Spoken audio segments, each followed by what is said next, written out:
In bonding molecular orbital of hydrogen molecule, electron density is increased between the nuclei.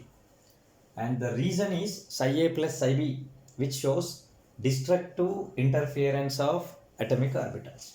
Whereas if I go for hydrogen, in hydrogen, there are two hydrogen atoms are there. That is two hydrogen atoms combination with the two electrons.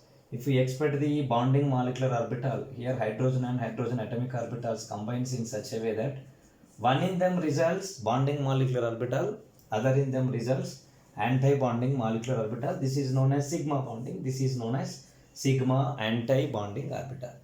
Whereas in molecular orbital, bonding molecular orbital of hydrogen, electron density is increased between the nucleus. Whereas that can be given by psi A plus psi B. Whereas electron density can be given by psi A plus psi B whole square, which will becomes equal to psi A square plus psi B square plus 2 psi A psi B implies in between the hydrogen nucleus electron density of this one and this one is present in between the nucleus of hydrogen first as well as hydrogen second.